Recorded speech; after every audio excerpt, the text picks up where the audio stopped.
Dear Kamala, stop asking me for money. Stop sending me text messages begging for more money while you lie about your record and you lie about your opponent. You keep making claims about your opponent that everyone knows are lies, like the Project 2025 plans that Donald Trump didn't write, like the imaginary Trump taxes that are not in Trump's position statements, and like the fine people quote that has been debunked 1,000 times.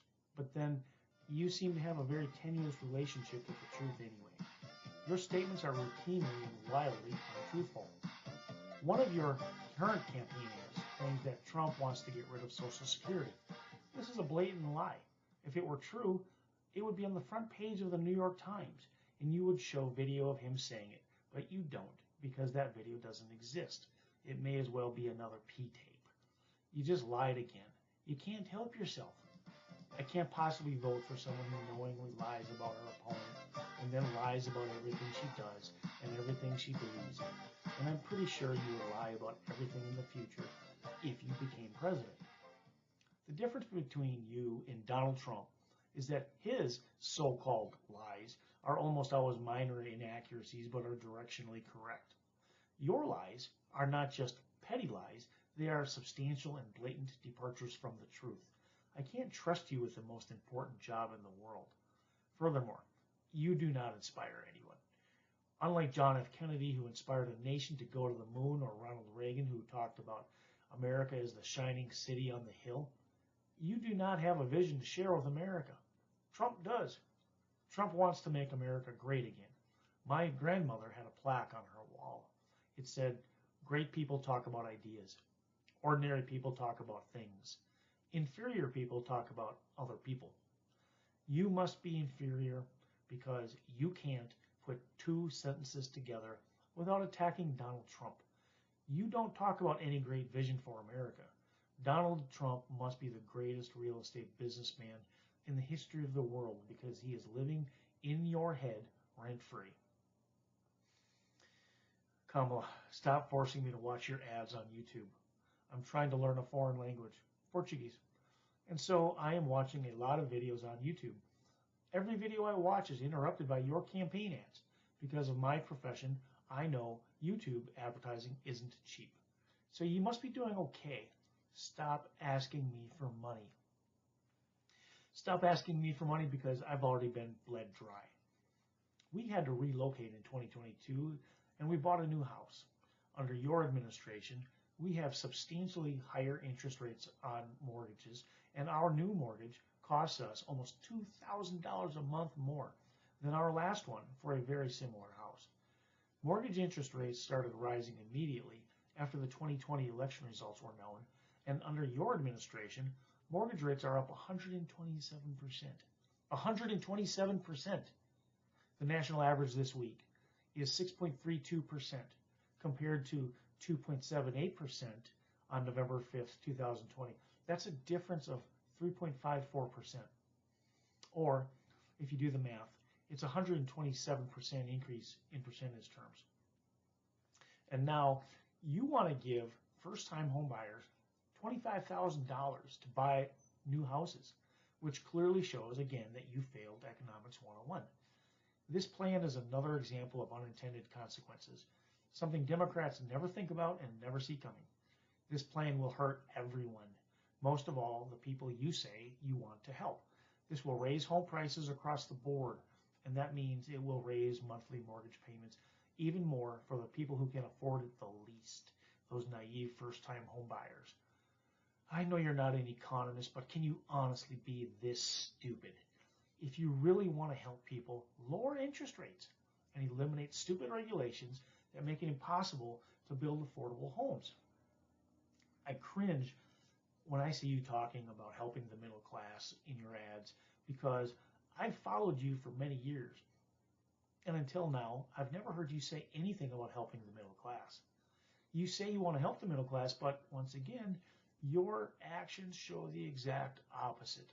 The $25,000 gift will raise home prices across the board. And your student loan debt forgiveness, that doesn't help the middle class either. The middle class is struggling, and you're giving away their tax dollars to students with art history degrees, while the middle class plumbers, construction workers and truck drivers who built this country, they get zilch. These programs sound a lot more like pandering and buying votes, as opposed to helping the middle class. You're just pandering votes and all these lies and false promises. Democrats have always been, and always will be, complete economic catastrophes. Historically speaking, Democrats have repeatedly screwed up the housing market in every way you can imagine. I know because I've studied it. My MBA program includes concentrations in both real estate and finance.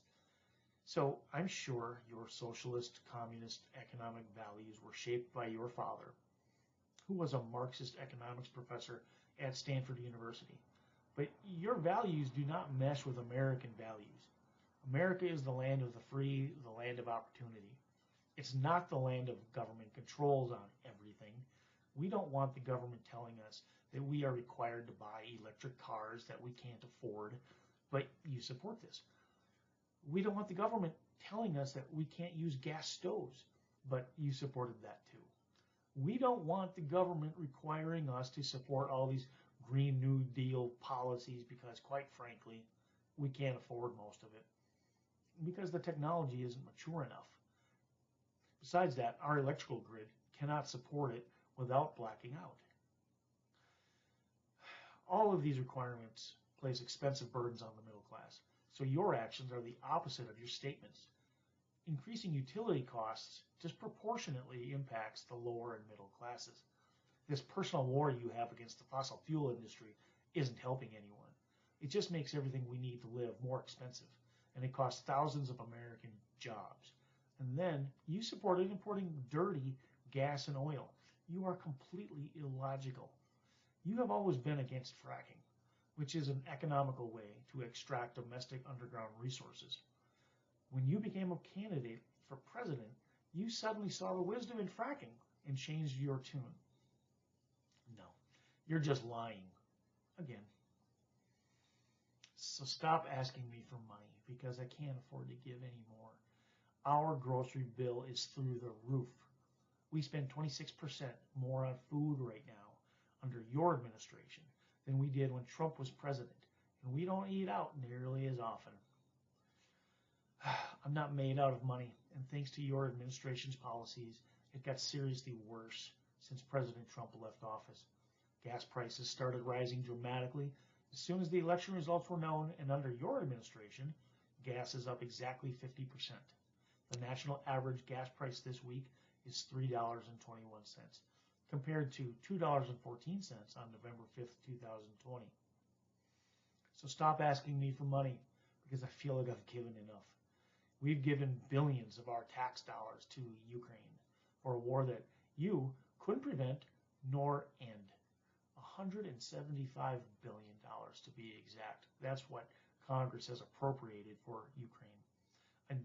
A new U.S. Navy aircraft carrier costs $15 billion.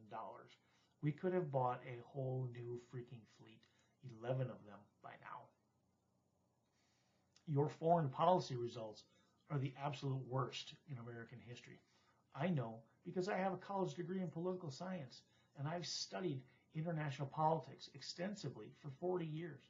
So let's compare and contrast American foreign policy under Donald Trump versus Joe Biden and Kamala Harris. First, Trump stopped wars. You allowed 2 new wars to start. Trump stopped Korean missile tests, but under your leadership, Rocket Man is back at it. Trump brought American hostages home, but you have not brought the American hostages home from Gaza. You don't even talk about it. Trump completely destroyed ISIS, one of the worst terror threats on the planet. You've done nothing except encourage and enrich our enemies. On the contrary, you gave money to Iran, which they used to buy missiles, which they've now fired at Israel. The Israeli people are probably thinking, with friends like you, who needs enemies? So stop asking me for money, because all you do is piss it away in the most creative, corrupt, and stupid ways anyone can imagine.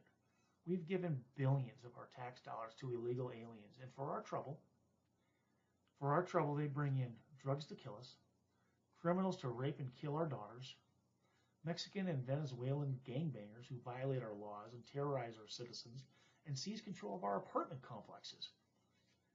Kids who are sold to scumbags to become sex slaves, and poor people with no skills who I have to support with my tax dollars. They get free phones. I don't get anything for free. I know you think these economic leeches are all going to vote for you in the future, but most of them can't even spell the word vote, although I'm not sure if you can either. FEMA has given millions of dollars to illegal aliens, and that diversion of funds resulted in less money to take care of actual American disaster victims in Florida, Georgia, North Carolina, and Tennessee. Please tell me where in the Federal Emergency Management Agency's mission statement it says to give money to illegal aliens. What emergency is that exactly? We had 2 huge hurricanes that created humanitarian emergencies, and the human suffering of American citizens was exacerbated by your failed policies, corruption, and general incompetence. So stop asking me for money. Your administration has already wasted far too much of my money, and now you want to tax unrealized capital gains. This isn't even asking for money, and this is saying that you're going to take money that people haven't even received yet. Oh, I know, you said that this will only apply to rich people, but that's a lie, isn't it? It's a lie because those capital gains will also apply to pension, 401k and IRA funds, ETFs, and so on. All things that average Americans invest in. When those taxes come due, those funds will have to cough up the money to pay the taxes. And that's taking money away from ordinary Americans, isn't it? Or didn't you think of that? Because we all know how economically illiterate you are. Second, and just as important, I know how you work. I know how the government works regarding taxes.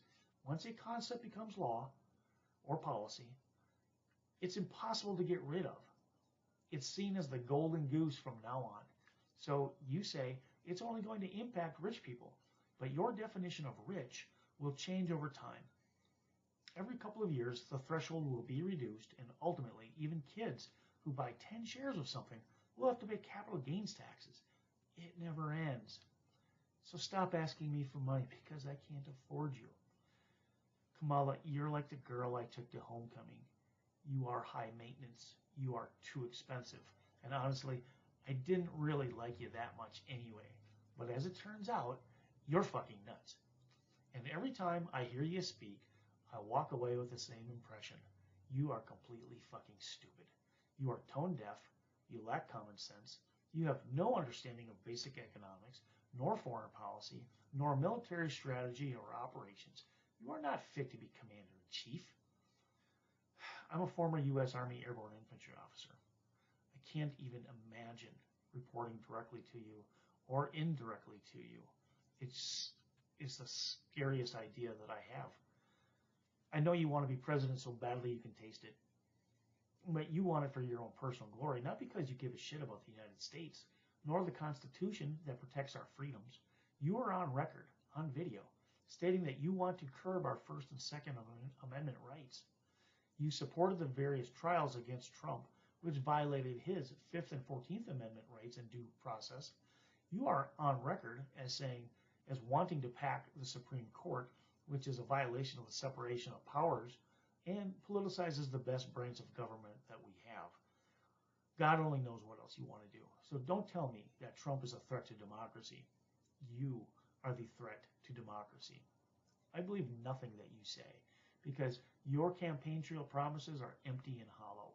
Everything you say now is purely to trick stupid, misinformed, or uninformed voters and get yourself elected. Then you'll go right back to your stupid, destructive, illogical, bankrupting, divisive ideas because, as you said yourself, your values haven't changed and you'll simply use your power to advance the agenda. You've raised billions of dollars, so stop asking me for money. I will not be voting for you, and I will not give you one red penny. Stop asking me for money, and that goes for you too, Obama.